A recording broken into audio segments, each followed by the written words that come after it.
When we think of military interventions in the Cold War, it's often those of the superpowers, such as the USA's in Vietnam or the USSR's in Afghanistan. Yet one nation which maintained a long-standing military presence in another country was Cuba, whose troops stayed and fought in Angola for over a quarter of a century. But why? So the first question is, why Angola? Well, as many of you will know, it used to be part of the Portuguese Empire. As of the late 20th century, that empire wasn't doing all too well and the people of Angola were fighting to get rid of the Portuguese. The two main groups doing this were the MPLA, who were communist, and UNITA, who were not. In 1975, the Portuguese announced that they were going to leave Angola forever, which meant it was civil war time. Prior to independence, the Cuban government had supported the MPLA by providing some aid in the form of military attachés and doctors. It didn't send any overt military assistance since that could risk war with Portugal, but when they had left and the civil war had begun, the Cubans had a much freer hand. Their reason for such involvement was ideological. Cuba wanted there to be more communist states in the world, and unlike the USSR's leadership, Fidel Castro believed that Africa was particularly well positioned for communism. Another question some might be asking is why specifically Angola and not somewhere closer to home. It was a literal ocean away and there were other much closer fights involving communists that Cuba could help with. And the reason they didn't was because direct involvement in South or Central America would provoke the ire of the US and was best left to the Soviets, whereas the fight in Angola was far enough away that the US was less interested in direct involvement. That's not to say that the US wasn't interested in Angola, it was. But matters were complicated when the war spilled over to neighbouring countries and eventually invited the attention of South Africa. South Africa, which was trying to suppress an independence movement in Namibia, sent troops into Angola in late 1975 to stop aid coming from the north and also because they didn't like communists.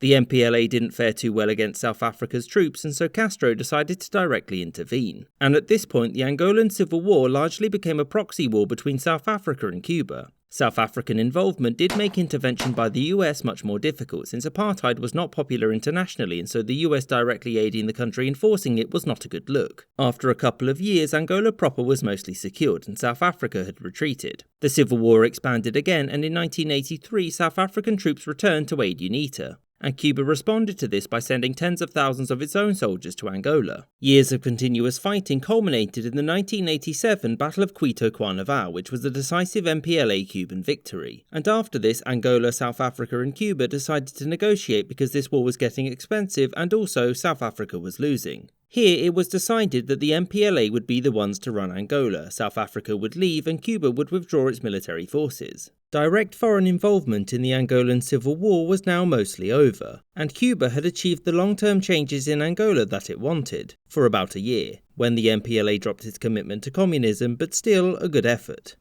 I hope you enjoyed this episode and thank you for watching, with a special thanks to my patrons James Bizanet, Sam, Kelly Moneymaker, The Pastry Section, Danny Maloney, Mo, Marvin Cassow, Rob Waterhouse, James Castaneda, Jordan Longley, Spinning Three Plates, Gustav Swan, Jerry Lambdin, Rashid Ali, Marcus Arsner, Izzy, Maggie Pakskowski, Colin Castleman, David Silverman, Copper Tone, Anthony Beckett, Matthew Shipley, Lexi Schwinn, Robert Wetzel, Sky Chappelle, Winston Kaywood, Aaron the White, Spencer Lightfoot and Phobo Joe.